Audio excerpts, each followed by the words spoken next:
네, 안식일 시작하는 시간에 여러분 함께 말씀에 동참해 주시는 거 참으로 감사드리고 또 환영합니다. 이 귀한 안식일 시작 시간 우리 여러분의 또 기도와 또 하나님께 향한 그 마음이 하나님께 귀하게 상달되기를 바라고 오늘 주시는 말씀을 통해서 저희가 마음을 하나님께 드릴 수 있기를 진심으로 소망합니다. 네, 오늘은 이제 말씀드린 대로 저희가 지난 시간에 이어서 소선지서를 이렇게 함께 말씀을 살펴보도록 하겠습니다. 지난 시간에 저희가 선지자와 선지자의 글 이렇게 총체적인 것들을 살펴보게 되었고요. 오늘은 이제 이 소선지서에 좀 더 국한해서 전체적인 큰 그림을 먼저 여러분에게 보여드리도록 하겠습니다. 그래서 우리가 곁길로 가지 않도록 그리고 하나님의 사랑을 우리가 오해하지 않도록 하기 위하여 또 하나님의 품성을 보다 더 올바르게 이해하기 위하여 우리가 전체적인 그림을 먼저 좀 보기를 원합니다. 말씀드린 대로 이 소선지서는 한 권의 책으로 이렇게 묶여져 있습니다. 히브리 성경에 하나의 책으로 묶여져 있어요. 그래서 도데카라 그렇게 불린다고 말씀드렸습니다. 그리고 그것은 12권의 책인데 말씀드린 대로 The Book of the 12 12개가 책들이 되어야 되는데 그저 하나의 책이라고 불리워진다는 사실을 여러분이 다시 한번 기억하신다면 도움이 되겠습니다. 그래서 이것은 한 하나님에 대하여 이야기하고 있다는 것입니다. 하지만 그것은 12명의 다른 선지자들을 통하여 하나님의 각기 다른 모습이 그려지고 있어요. 그래서 제가 여러분에게 어느 책에 봐도 다 이런 말씀들은 나와 있겠습니다만 저와 함께 또 공부하는 것이므로 제가 각 책에 나타난 하나님의 품성을 그저 간략하게 여러분에게 먼저 말씀을 드리겠습니다. 예를 들면은 북방 이스라엘을 위하여 그들이 아수르의 포로로 잡혀가기 이전에 봉사했던 그 선지자들 6명입니다. 북방 이스라엘을 위해서 봉사했던 그래서 호세아, 요엘, 아모스, 오바댜, 요나, 미가 이렇게 순서대로 돼 있어요. 그렇죠? 그래서 이들은 북방 이스라엘을 위하여 말씀을 전했던 선지자들이었어요. 그런데 특별히 호세아는 하나님의 사랑에 대해서 주로 이야기를 합니다.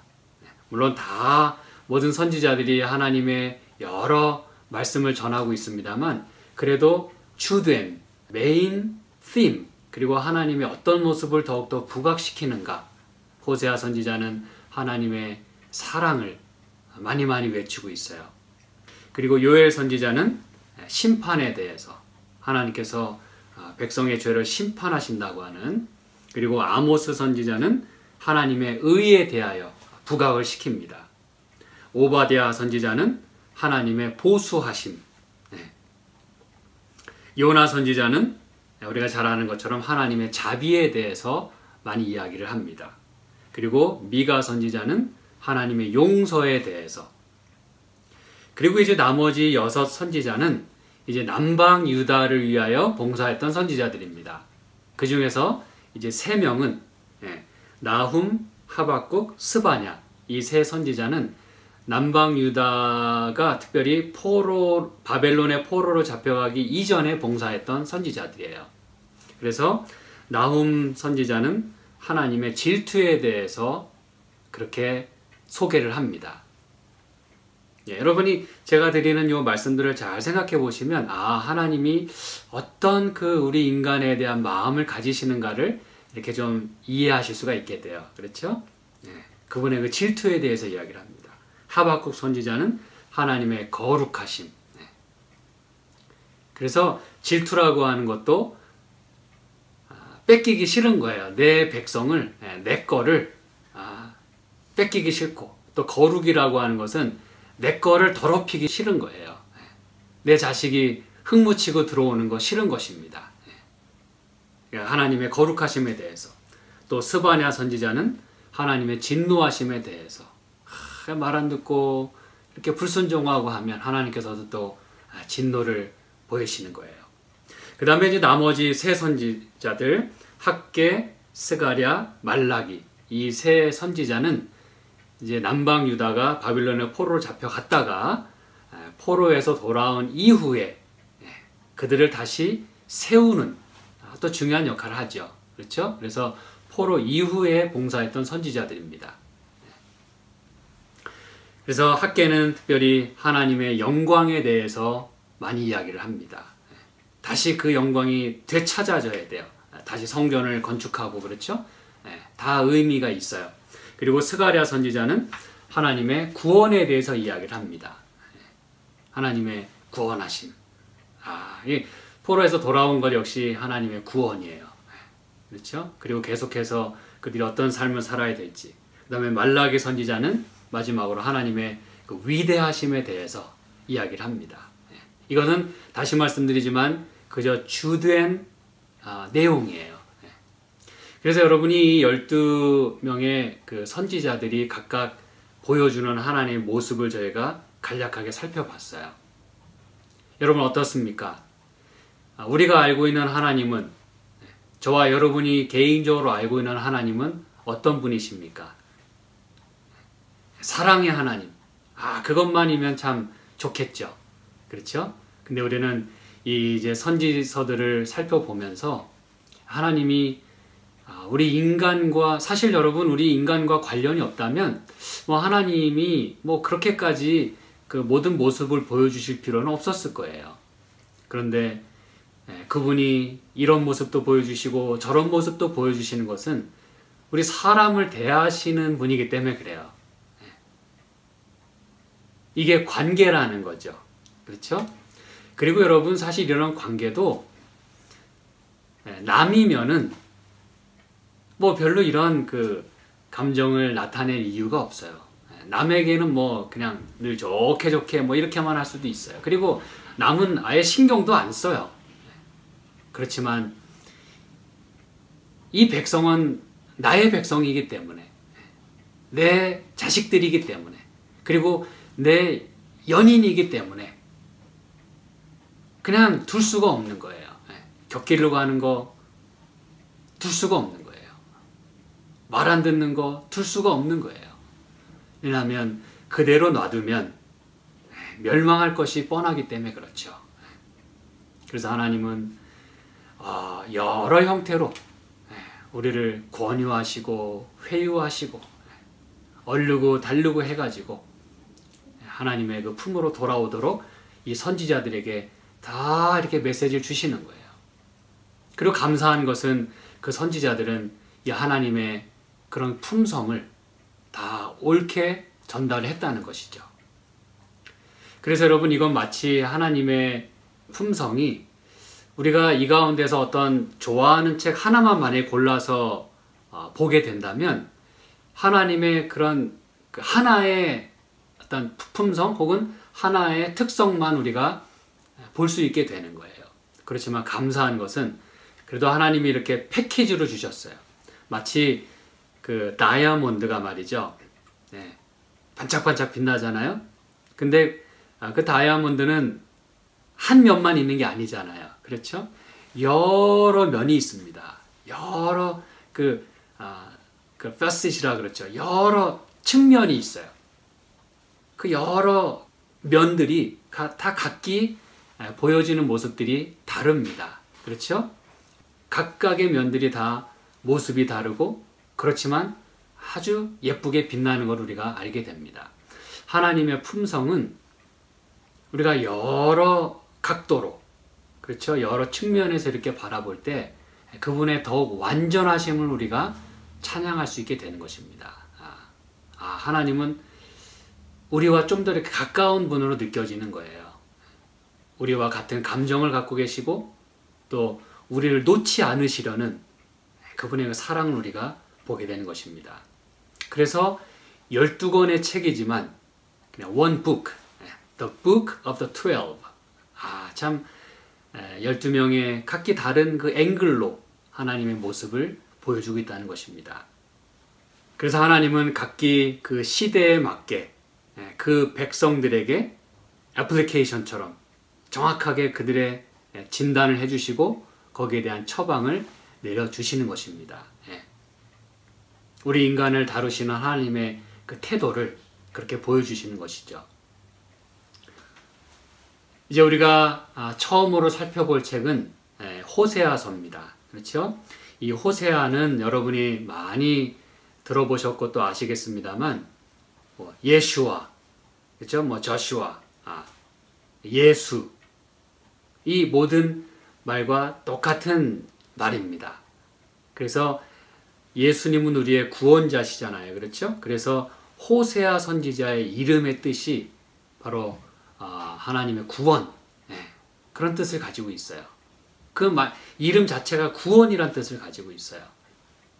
근데 하나님은 그 호세아 선지자를 부르십니다. 그리고 그를 이스라엘 백성에게 보내세요. 이제 또 좀 이따 살펴보겠습니다만 이게 이제 하나님의 마음이죠. 그렇죠? 그 이름 자체가 하나님의 구원을 의미하는, 그래서 그 선지자를 사람들이 볼 때 하나님의 구원을 그저 이렇게 바라볼 수 있도록, 그가 전하는 기별이 하나님의 구원의 그 사랑의 기별이 될 수 있도록 하기 위하여 그 선지자를 부르십니다. 그래서 하나님은 이 구원이라고 하는 패키지를 이 선지자와 함께 보내시는 거예요. 그 안에는 여러 메시지들이 있을 것입니다. 이 호세아 선지자는 여러분이 잘 아시다시피 북방 이스라엘 출신입니다. 그런데 우리가 이 호세아서 1장에 보시면은 여러분이 1장 1절에 나오는 이 왕들의 이름을 한번 잠깐 좀 보시기 바랍니다. 우시아와 요담과 아하스와 히스기야가 이어 유다 왕이 된 시대, 곧 요아스의 아들 여로보암이 이스라엘 왕이 된 시대에 부엘리의 아들 호세아에게 임한 여호와의 말씀이라 그랬어요. 자, 여기 보니까 지금 호세아는 출신 자체가 이 북방 이스라엘 출신이에요. 그리고 말씀드린 대로 그가 전한 그 기별의 대상은 바로 북방 이스라엘입니다. 그런데 여기 호세아가 그의 글을 시작하면서 맨 처음 등장시키는 그 왕들의 이름은 어디 왕들입니까? 여기 보니까 우시아와 요담과 아하스와 히스기야가 이어 유다 왕이 된 시대 해서 유다 왕 먼저 등장을 시켜요. 그리고 나서 이 여로보암이 이제 이스라엘 왕이 된 시대에 호세아가 이제 여호와의 말씀을 가지고 전한다, 이렇게 얘기를 합니다. 여러분 조금 이상하지 않습니까? 북방 이스라엘의 그 말씀을 전하도록 선택을 받았다면 북방 이스라엘 이름만 기록하든지 기록하더라도 북방 이스라엘 왕을 먼저 기록해야 되는데 이 남방 유다의 왕들부터 기록을 했다는 얘기죠. 이건 뭐냐면 북방 이스라엘을 저버리고 남방 유다를 더 좋아하고 그래서가 아니라 이미 이 선지자는, 그리고 이 말씀을 듣는 이 사람들은 이 구원의 이 모든 그 역사가 말이죠. 구속의 그 모든 파노라마, 그 모든 하나님의 구원하시는 과정이 사실은 남방 유다를 통해서 이루어진다고 하는 것을 알고 있었다는 얘기예요. 그리고 그거를 한번 이렇게 짚고 넘어가는 것입니다. 예수님께서 이 땅에 탄생하시는, 메시아가 탄생하시는 그 혈통이 남방 유다를 통해서 이어진다고 하는 것, 그걸 이제 이 선지자들이 알고 있었다는 것입니다. 그 한마디로 정통성은, 왜냐하면 북방 이스라엘은 10지파나 되잖아요. 그렇죠? 그리고 남방 유다는 2지파밖에 안 됩니다. 하지만 물론 남방 유다도 많은 그 죄를 졌어요. 여기 성경에 다 나옵니다. 그렇죠? 유다의 죄도 엄청나게 지적을 해요. 그런데 북방 이스라엘은 아무래도 지파가 훨씬 더 많다 보니까 여러분 죄도 더 많이 질까요? 예, 많으면 많을수록 죄는 점점 더 많아집니다. 그래서 북방 이스라엘이 너무나 죄가 많고 또 그도 그럴 것이 이 북방 이스라엘의 이제 이 여로보암 왕이 이제 등장했다 그러잖아요. 이 여로보암 2세 때 엄청나게 그 태평 성대한 그런 시대를 보냅니다. 한마디로 아주 전성 시대를 보냅니다. 아주 평안한 시대였어요. 나라가 평안하면 모두가 다 해피하면 참 좋겠는데 무슨 문제가 있죠? 평안할수록 부패가 생깁니다. 그리고 거기에 항상 타락이 생겨요. 참 이상하죠. 사람의 그 본성이 그런 것 같아요. 평안하면 모든 게 좋아야 되고 또 모든 게 발전이 돼야 되는데 나라가 평안하면 뭔가 썩는 부분이 생기는 거예요. 이게 이제 북방 이스라엘에 생겼던 그 문제점들이었습니다. 많은 죄가 지적이 돼요. 여기 호세아서만 해도 제가 좀 이따 말씀드리겠습니다만 많은 죄가 지적이 됩니다. 그래서 하나님께서는 이 남방 유다를 통해서 그 정통성, 그 라인을 통해서 이 땅에 오실 것을 말씀하시는 거예요. 그런 의미에서 이 호세아 선지자는 남방 유다의 그 왕들부터 먼저 언급을 합니다. 그렇지만 어쨌든 그의 기별의 대상은 북방 이스라엘이에요. 우리가 알다시피 BC 722년에 아수르에 의해서 북방 이스라엘이 멸망을 하게 됩니다. 그래서 아까 말씀드린 대로 6명의 선지자가 그렇게 포로로 잡혀가서 완전히 멸망당하기 전에 이제 백성들에게 호소하는 거예요. 돌아와라. 안 그러면 망한다. 여러분, 하나님의 심정이 어떻겠습니까, 여러분? 이대로 나가다가는 분명 멸망할 게 틀림없는데, 그러니 그걸 알고 계시는 하나님께서는 선지자들 보내서 호소하는 거예요. 그리고 여러분, 이 북방 이스라엘을 하나님이 만약에 미워하셨다면 뭐 그냥 내버려 뒀을 거예요. 뭐 니네 그렇게 살다가 그냥 알아서 뭐 살아남으려면 남고 뭐 내 말 지긋지긋하게 안 들으니까 알아서 해라 이제는. 그럴 수도 있어요. 포기할 수도 있었다는 것입니다. 그렇지만 여러분, 저와 여러분이 아는 것처럼 하나님은 절대 포기하지 않으시는 분이세요. 그걸 이제 우리는 호세아서를 통해서 그 사랑을 더 많이 경험하게 될 것입니다. 그 북방 이스라엘마저도 하나님은 사랑하시기 때문에 놓을 수가 없는 거예요. 좀 이따 제가 성경절을 찾아볼 거예요. 이 북방 이스라엘은 물질적인 번영과 안정이 뒤따랐기 때문에 그 부패함이 이제 하늘을 찌르게 됩니다. 그래서 여기 그 이스라엘의 역사를 이렇게 보면은 여로보암 2세 이후에 6명의 왕이 즉위를 합니다. 그런데 그 20년 사이에 말이죠, 4명이나 암살을 당하게 됩니다. 여러분, 이 정도 되면 이제 이 북방 이스라엘의 그 상황이 어떤지를 우리가 알 수 있겠죠. 그리고 그들은 마침내 아수르에 의해서 멸망을 당합니다. 그리고 그들을 향한 메시지를 지금 하나님이 보내고 계시는 거예요. 이 그들의 죄를 그저 이렇게 이 호세아서 전체를 제가 지금 한 절 한 절 다 찾지는 않겠습니다만 4장 1절 2절에 거짓말, 살인, 피 흘림, 그리고 6장 9절과 7장 1절에는 도적질하는 거에 대해서, 노략질을 하는 거에 대해서 지적을 하십니다. 그리고 7장 4절에 간음하는 거에 대해서, 그리고 10장 4절에 거짓 맹세하는 거에 대해서, 그리고 12장 7절에 사기, 이제 올바르지 못한 거죠. 그렇죠? 사기성에 대해서. 그리고 7장 5절에 술 취함에 대해서, 또 4장 12절과 8장 5절에 우상 숭배하는 것에 대해서. 여러분, 우상 숭배는 예나 지금이나 참 심각한 것 같습니다. 그렇죠?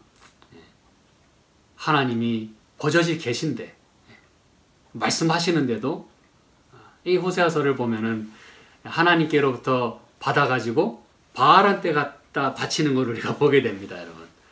참 웃지 못할 해프닝이죠.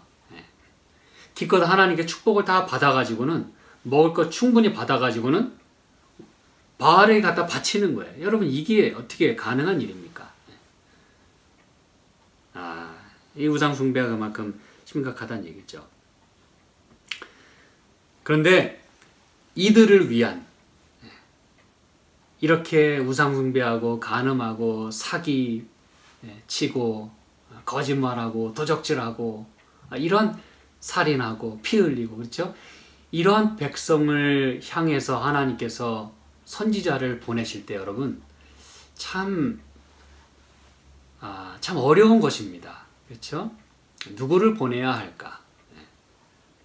누구를 보낼까? 누굴 보내더라도 거절당할 게 틀림없고 누굴 보내도 또 죽임을 당할 게 틀림없어요.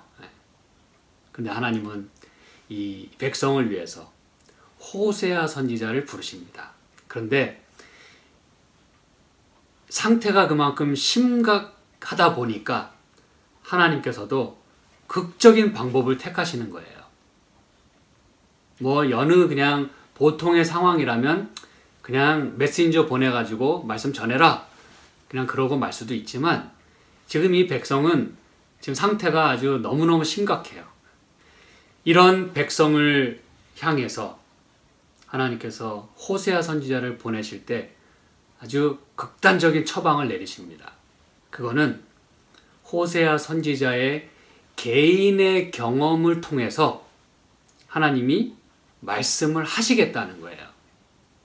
다시 말하면 하나님께서는 호세아 선지자의 삶을 통해서, 다시 말하면 호세아 선지자 그 인간을 통해서, 그 선지자를 통해서 기별을 주셔요. 그냥 내 말을 전해라 이게 아니고 호세아 선지자의 삶이, 그의 그 전인격적인 존재의 경험이 그들에게 기별이 되는 거예요. 그 선지자가 기별이 되는 것입니다. 그래서 1장부터 3장까지에 보면 이거는 이제 호세아 선지자의 개인의 경험이에요. 아내를 얻고 자식을 낳고 뭐 그런 얘기가 나옵니다. 그렇죠? 그런데 그 개인의 경험이 가져오는 그 상황이, 그 정황이, 그리고 그 경험이 이제 4장부터 14장까지의 메시지의 성격을 정해주는 것입니다. 무슨 얘기인지 아시겠죠? 하나님이 이 호세아 선지자를 통해서 아주 극단적인 메시지를 전하시는데 아주 강력한 메시지죠. 말로만이 아니라 그의 행동과 그의 삶으로 보여주는 거예요. 하나님의 그 전하고자 하는 메시지를, 그 사랑을 선지자의 그 모습을 통해서, 경험을 통해서. 그래서 1장부터 3장까지 개인 경험이 4장부터 14장까지의 그의 기별의 성격을 말해주고 있어요. 무슨 메시지를 전할 것인지를 먼저 그의 삶으로 보여줍니다. 이게 여러분 참 아름답게 이렇게 구성이 돼 있어요.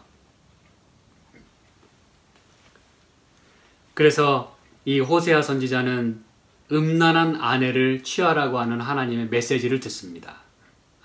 여기 참 여기 1장에 이제 보시면은 너는 음란한 아내를 취하여 2절에 음란한 자식들을 낳아라. 이렇게 하나님이 처방을 내리십니다. 이건 어떻게 보면 아주 극단적인 처방이에요. 이렇게 강하게 하나님이 처방을 내리신 적은 거의 없어요. 음란한 아내를 취하래요. 선지자 보고. 그리고는 음란한 자식들을 낳으래요. 음란하다는 건 무엇입니까, 여러분?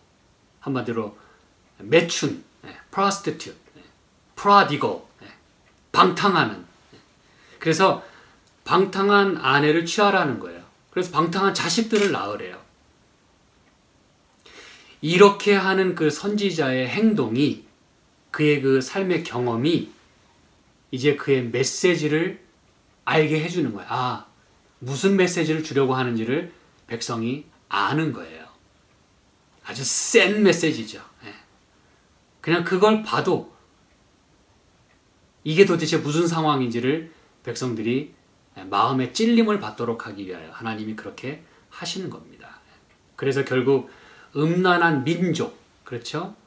음란한 아내를 취하라고 하는 것은 이 참으로 하나님을 떠나서 간음하는 그런 그 아내, 다시 말하면 당신의 백성, 그렇죠? 하나님은 우리의 신랑이 되시고 그렇죠? 그리고 우리는 그분의 또 신부가 되는 거예요. 근데 이게 아름답고 순결한 처녀와 결혼하는 것도 아니고 음란한 아내를 취하래요.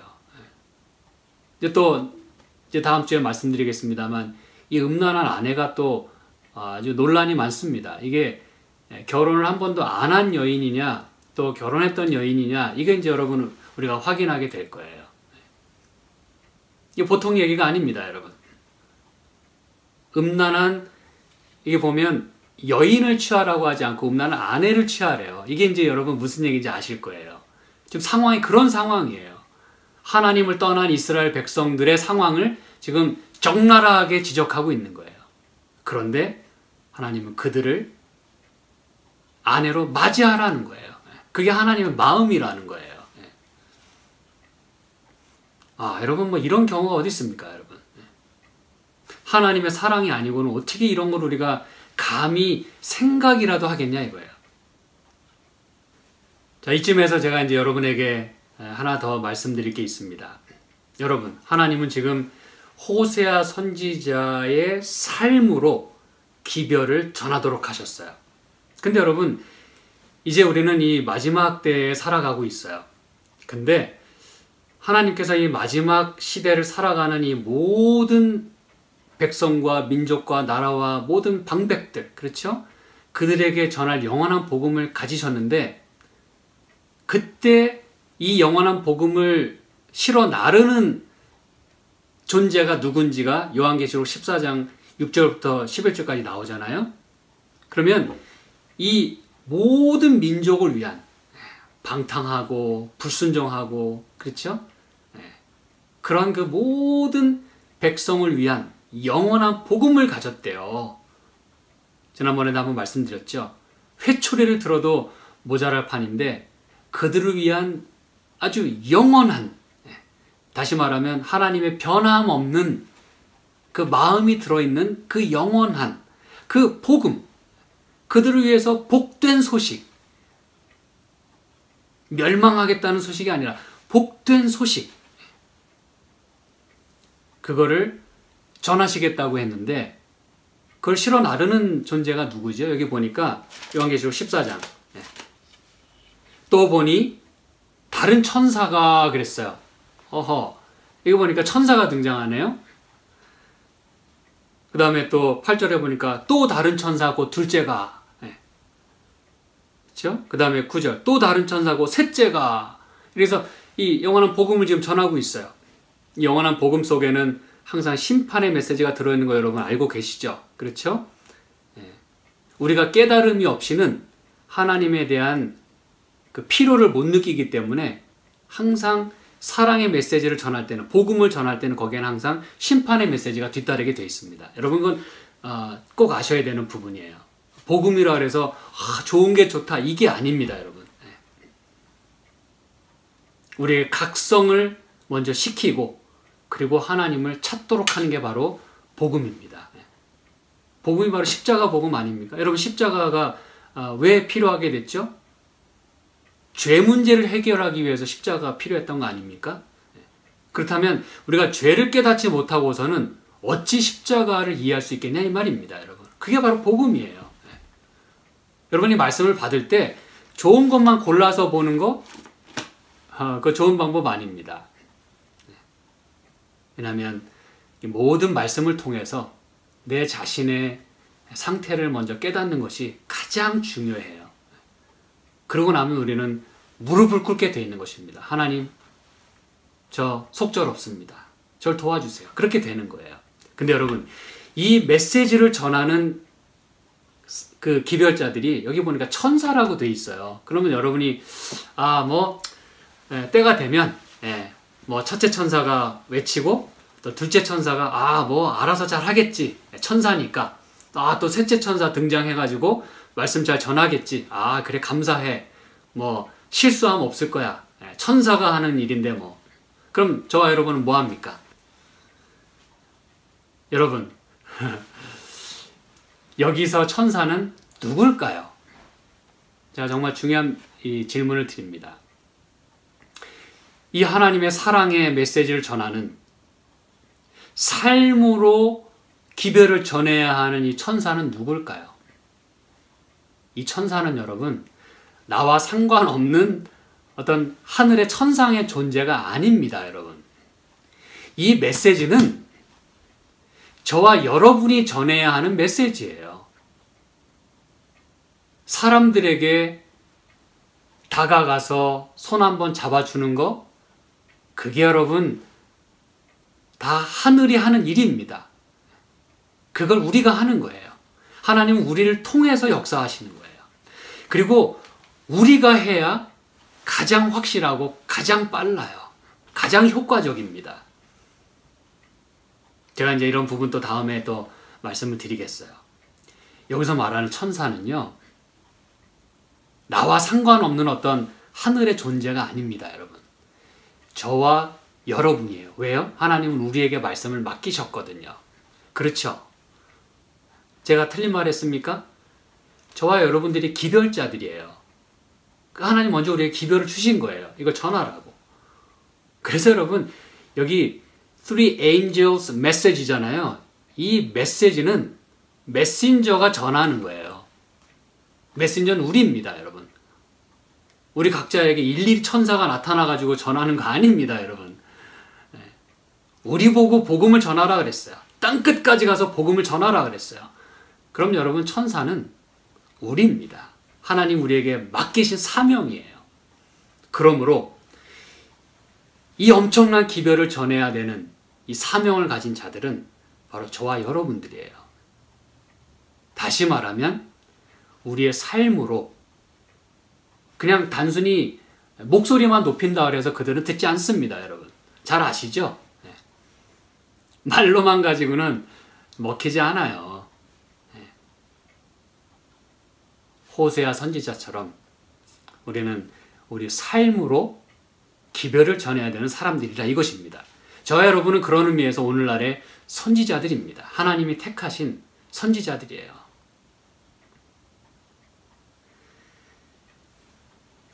그걸 더 한층 깊게 이야기해주는 부분이 에스겔서에 나옵니다. 우리 에스겔서를 한번 좀 보실까요? 에스겔서 12장 6절. 캄캄할 때 그 목전에서 어깨에 메고 나가며 얼굴을 가리우고 땅을 보지 말지어다. 이는 내가 너를 세워, 이제 하나님 에스겔 선지자를 부르실 때도, 그리고 그를 통해서 말씀하실 때도 내가 너를 세워서 이스라엘 족속에게 뭐가 되게 한다 그랬어요? 징조가 되게 함이니라 그랬어요. 여러분, 징조는 뭐 천재지변 이런 게 징조 아닌가요? 그렇죠. 뭐 이상한 어떤 일들, 그렇죠. 그 기적이 됐든 지진이 됐든 기근이 됐든 무슨 전쟁이 됐든 그런 게 징조 아닌가요?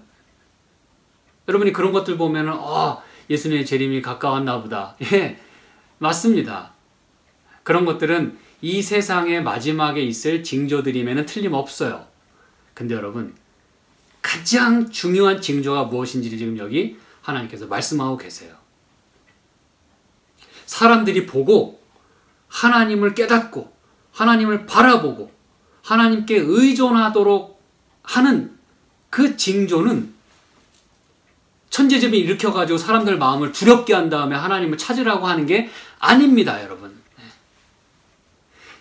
이 지금 바이러스는 이걸 통해서 우리가 하나님께로 마음을 돌리게 할 수 있어요. 그렇지만 이런 재앙들이 그게 다 징조가 아닙니다, 여러분. 그거는 여러 현상들의 하나에 불과해요. 그리고 여러분, 이런 일들은 예나 지금이나 있어 왔어요. 여러분, 기근이나 지진이 예수님의 재림의 징조라면 왜 아직도 예수님이 안 오십니까? 이 징조가 오늘날에만 있었나요?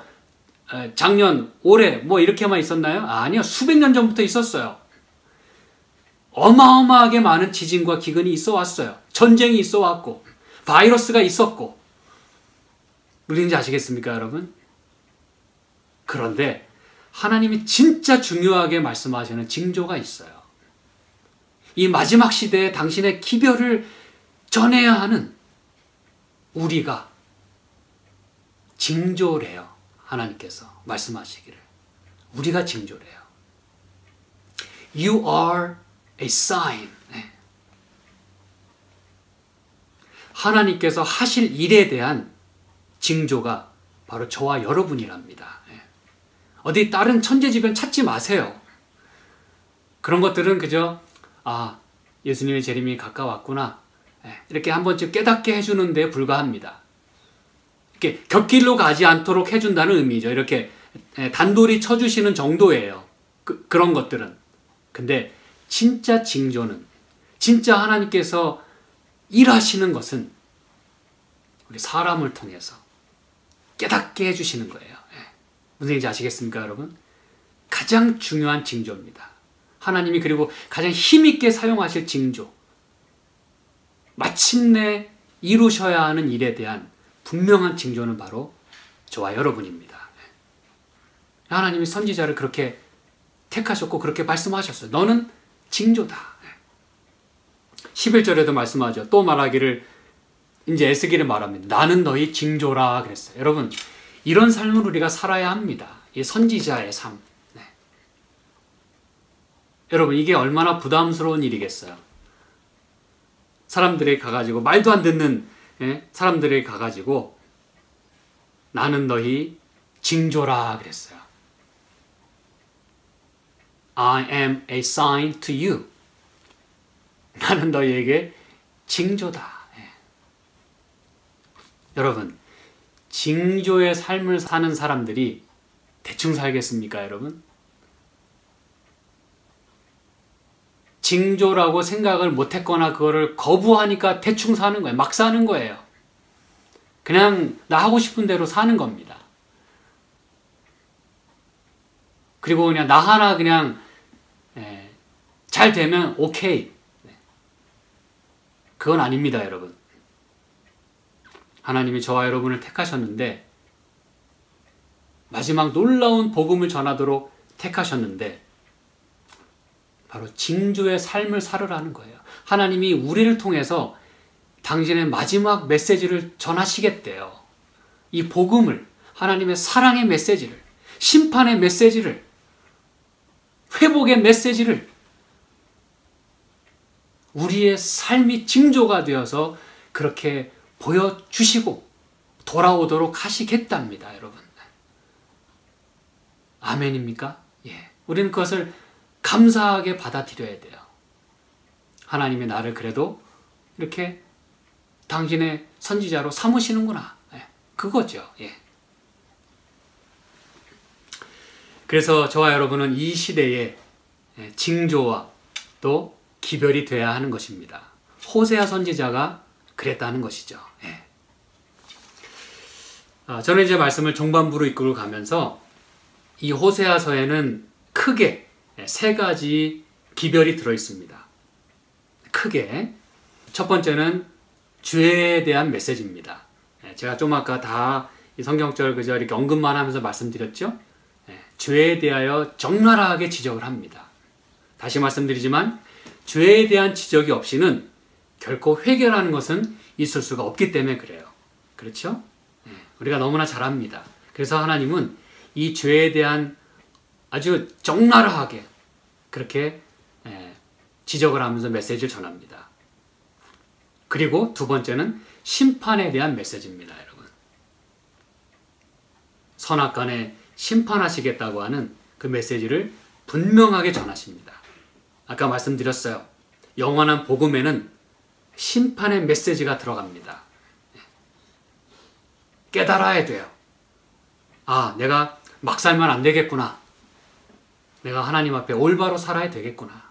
그게 여러분 두려움을 조장하려는 의미가 아니에요. 살리기 위한 것입니다, 여러분. 무슨 얘기인지 아시겠습니까? 이 세상 정치가들은 백성들에게 두려움을 조장해가지고 손아귀에서 갖고 놀려고 그래요. 한마디 하면 바로 그냥 모두가 다 순종하게끔 말이죠.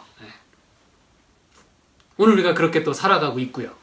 근데 여러분, 하나님은 이렇게 두려움을 조장하시는 분이 아니에요. 우리를 살리기 위해서, 깨닫게 하기 위하여 심판의 메시지를 전합니다. 그리고 세 번째는 사랑의 메시지를 전하십니다. 죄와 심판과 사랑, 이 세 가지는 이 호세아, 물론 다른 선지자에 그래도 다 있습니다만 호세아서에 아주 잘 녹아져 있어요. 아주 완벽한 메시지죠. 그렇죠? 하나님의 그 마음이 다 녹아 있다는 것입니다. 예. 그래서 여러분, 하나님의 사랑은 좋은 게 사랑이 아니에요. 예. 잘못한 거 지적해 주는 거, 또 옳은 대로 돌아오도록 이끌어 주는 거, 그게 여러분 사실 진정한 사랑입니다. 예. 아까워서, 예. 너무나 이대로 두면은 안 되겠어서, 안타까워서, 예. 그런 그 애절한, 그 처절한 사랑을 하나님이 이 죄 많은 우리를 위해서, 예. 죽어가는 우리를 위해서 해주시는 그분의 사랑인 것이죠. 예. 이 사랑은 정복될 수도 없고 또 말릴 수도 없는 그런 사랑입니다, 여러분. 예. 한마디로 못 말려 사랑입니다. 예. 못 말려요. 하나님이 이렇게 사랑해 주신다는데 못 말립니다. 예. 성경절 하나 좀 찾아볼게요. 호세아 11장 8절입니다. 이쯤 되면은 이 에브라임이라고 불리우는 그 이스라엘 백성들이 얼마나 이 참 우상숭배, 간음, 도적질, 살인, 별의별 이 죄를 다 짓고 있는 그 백성들을 향하여 하나님이 이렇게 말씀하십니다. 호세아 11장 8절. 예를 들면 7절에 내 백성이 결심하고 내게서 물러가나니 그랬어요. 여러분, 결심하고 하나님을 떠나요. 맘먹고 작정하고 실수로가 아니라. 근데 8절에 에브라임이여 내가 어찌 너를 놓겠느냐 그랬어요. 이게 여러분 하나님의 사랑입니다. 내가 어찌 너를 놓겠느냐. 이스라엘이여 내가 어찌 너를 버리겠느냐. 이게 여러분 하나님의 사랑입니다. 네가 아무리 그렇게 방탕해도 호세아 선지자가 음란한 아내를 취한 것처럼 참 있을 수 없는 일이죠. 너무나 희한한 일이죠. 그렇지만 그런 사랑을 내가 너에게 하는 것이다 라고 말씀하는 거예요. 내가 너를 버릴 수가 없어. 내가 너를 놓아줄 수가 없어. 내 마음이 내 속에서 돌아서 나의 긍휼이 온전히 불붙듯 하도다 그랬어요. 하나님의 그 긍휼하심이 말이죠. 막 속에서 불이 붙는 거예요. 이걸 어떻게 견딜 수가 없는 거예요. 말릴 수가 없는 거예요. 끌 수가 없는 거예요. 이 불을 끌 수가 없어요. 하나님의 긍휼의 불을. 이게 시대의 소망 57쪽에는 이렇게 말씀합니다. 영감의 글에는 여러분이 많이 들어보셨을 말씀이에요. 죄에 대한 하나님의 증오는 죽음처럼 강하지만 죄인에 대한 하나님의 사랑은 죽음보다 더 강하다. 그렇게 말씀했어요. 잘 들으셨죠? 죄에 대한 하나님의 증오는 죽음처럼 강하지만, 왜냐하면 하나님 죄를 미워하세요. 그런데 죄인에 대한 하나님의 사랑은 죽음보다 더 강하다. 이거 어떻게 말리겠습니까? 우리가 어찌 이거를 형언하겠습니까? 이걸 어찌 우리가 가늠이나 하겠습니까, 여러분? 죽음보다 강한 사랑으로 죄인을 사랑하시는 하나님의 마음을 우리는 호세아 선지자를 통해서, 그가 전하는 기별을 통해서 그 하나님을 경험하게 되는 것입니다. 그리고 말씀하죠. 하나님은 죄는 미워하시지만 죄인은 사랑하신다. 그렇기 때문에 여러분 돌아오라고 호소를 하는 겁니다. 죄를 버리라고. 내가 너까지 버릴 수 없으니, 내가 너까지 미워할 수 없으니 네가 그것만 버리면, 내게로 돌아오면 모든 게 다 해결된다는 거예요. 이게 여러분 하나님의 사랑입니다. 사람은요, 사랑할 대상을 찾습니다. 사랑할 만한 대상을 찾습니다. 그런데 하나님은 사랑하는 사람을 고치십니다. 은행지 이해하셨습니까? 사람은 사랑할 만한 대상을 찾아요. 이렇게 고른다 이 말입니다. 얘 봐서 얘는 좀 내가 한번 사랑해보고 싶다. 그리고는 또 그러다가도 또 마음에 안 들면 어떻게 해요? 버려요. 그냥 놔버립니다. 그런데 여러분, 하나님의 사랑은 사랑하는 사람을 사랑할 만하게 만드신다는 거예요. 여러분 들으셨죠? 하나님은 사랑할 만한 사람을 만드세요. 고쳐서 쓰세요. 버리고 끝나는 대신에, 빠이빠이 하는 대신에 어떻게든 그를 회유시켜서, 그래서 여기 호세아서에 보면은 내가 너를 회유하여, 이런 표현이 많이 나와요. 내가 너를 돌이키겠고, 고쳐서 쓰시는 거예요. 마지막으로 한 말씀 봅니다. 14장, 호세아서 14장 4절입니다.